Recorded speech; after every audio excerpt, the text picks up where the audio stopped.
Hello everybody, myself Mayank. Recently I played in a battle between Sahil Arora and Avinash Singh. Both are my dear friends, but this game was played by me from Sahil Arora's team. So this is the match recap. I hope you enjoy it. Before me, already three games happened. Two games were won by my subordinates and one game was won by Avinash team. And basically my game was very important because if I lose, the score is tied to 2-2, and if I win, we are dominating Avinash team heavily by 3-1. One very important thing happened here. I prepared against my opponent's opening. So let's see. He opens the game with 1 e4 and I respond him with 1 c5. And this is the reaction of Sahil Arora when he saw I played c5. E4 खेला जा चुका है। Sicilian क्यों खेल रहा है? ये तो वो खेलते हैं ना यार। ये फ्रेंच खेलता है लेकिन सिसिलियन खेली। फ्रेंच खेलता है यूजुअली। कल मैंने इसको प्रिपेयर भी करवाया था फ्रेंच के अगेंस्ट, पर ये लोग सिसिलियन खेल रहा है यार। कफाश भी खेल रहे हैं। मैजेस्टिक और मैंने मैजेस्टिक को समझाया था बाकी ओपनिंग में पंगा मत ले, जो आती है वो खेल।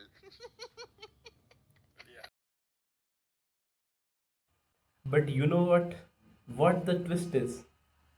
My opponent had already prepared against my French defense, which is my main opening. But here I played the Sicilian.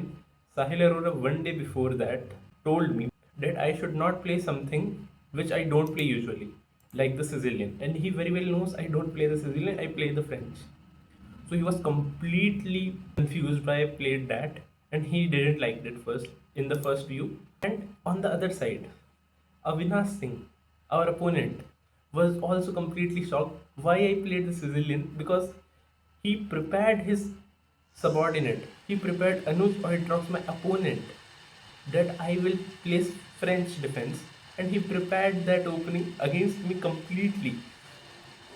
But here I surprised him with 1 c5 because I prepared against him too. So this is completely surprising for him. And when I researched, he almost lost each of his game in c5. And that's why this happened. c5, knight f3. He is simply going for the open Sicilian with d4. He goes for d4.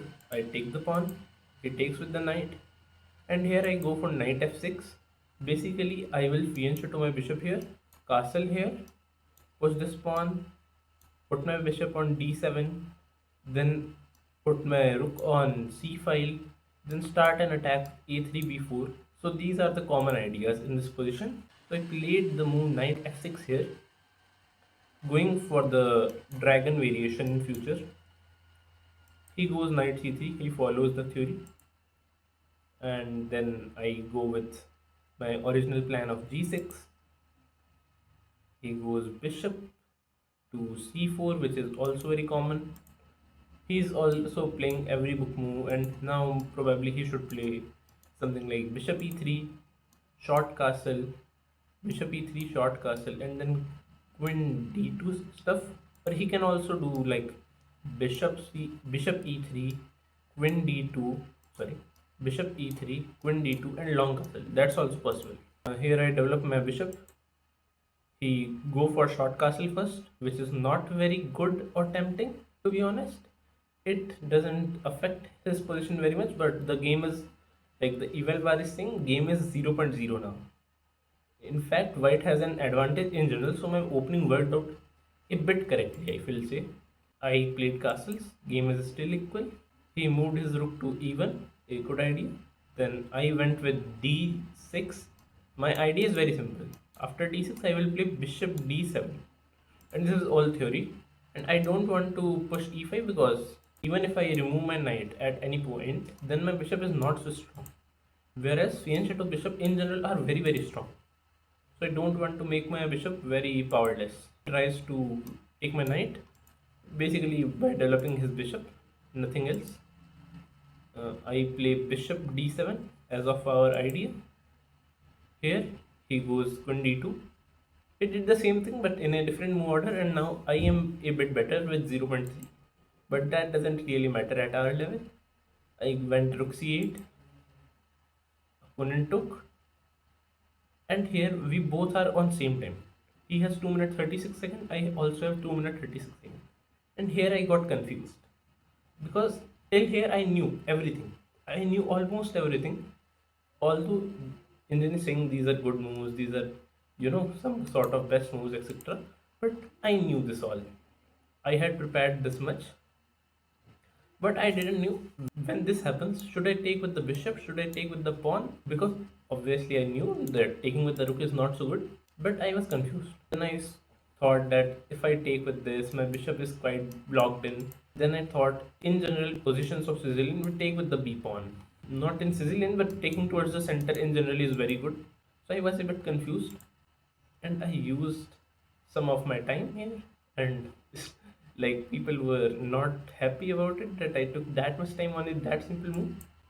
Then he went with bishop h6. Simply, I went with my plan of a6 b5. Also, I could have taken the pawn. The engine is saying I didn't even saw that, to be honest. I mean, I saw it in the game, but I didn't knew why should I do it. Engine is saying, okay, it is a discovery attack on his bishop, right? Okay, that was a complete tactical miss by me. I should have done that actually. He went back with his bishop. This is prophylaxis. He knew that I will play b5 anyway, so he pushed his bishop back already. Then I went bishop b5. Let me tell you something. Here I was feeling very nervous. This was not a move I wanted to play. I could have played b5 for sure, but that would have, basically made my bishop very bad. And I can't get this pawn anyway, as far as I thought. And after his bishop has moved, for sure I can't get it. So my bishop would be very bad. So I couldn't push b5. Although this move is very fine, but I was very concerned that why did I do it? He takes the bishop. I take it back. I didn't like the double b pawns, to be honest, because they are quite isolated and doubled. Although the advantage is again back to white. It is 0.7 for white. He took my bishop. I took with the king. He played rook a d1. I went with the queen to b6. His idea is he wants to attack here. At some point he will infiltrate and go to attack me on the king side. And I am also trying to do something like that. Bishop e3, common move. I played rook c6 here and I am quite down on time. You can see that. I am 40 seconds below Anuj here, and I was feeling very bad about it because I get lag very often. That's why I was trying to get him on time somehow, which I couldn't do. Here his idea was very simple. He wanted to win here, here, and if my knight was not there somehow, he would have gone for queen h7 mate. But here I missed something and I played e5 because I thought that's not a threat. My knight can't be attacked at all. This knight is very powerful now. This is the best move.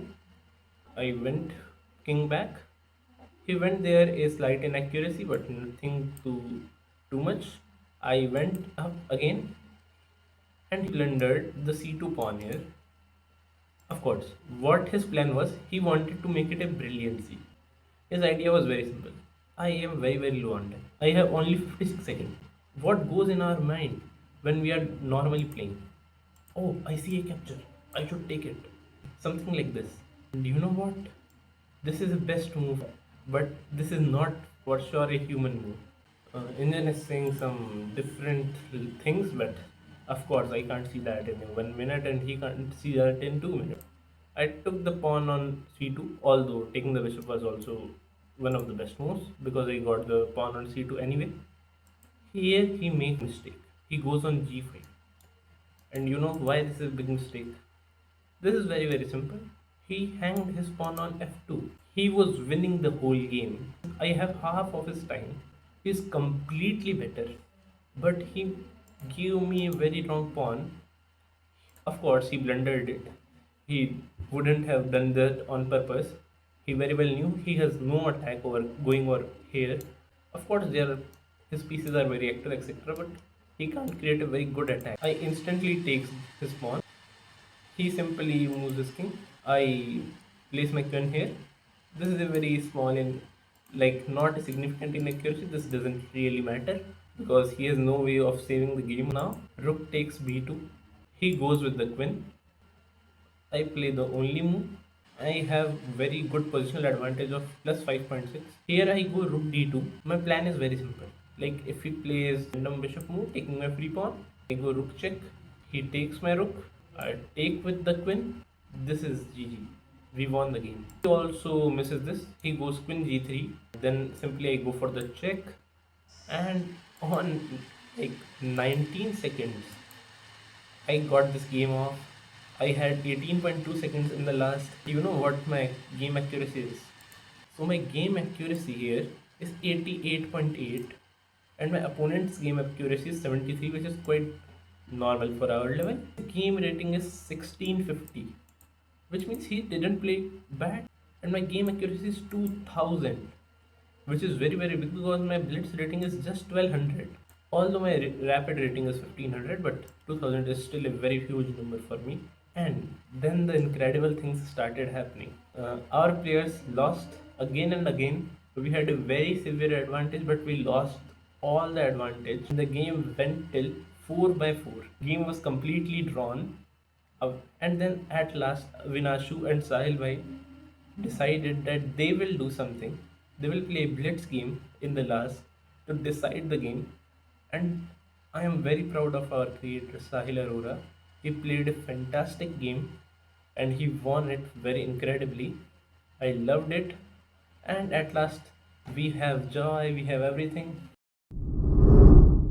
This is a special thanks. In this video, first of all, I will like to say special thanks to my dear friend Sahil Arora, who gave me the ultimate chance to participate in this exciting event, which I enjoyed a lot. Then I want to thank my friend Priyankit, who assisted each of our teammates with rupees 69 from his hard-earned money. Then I want to thank my friend Saksham Saraf, who helped me in my chess journey and designing thumbnail of this video. At last, I will like to thank Ekas Bhaiya for donating 200 rupees to our chess fund, which will be used to organize future chess events. I am very very thankful to him. Goodbye.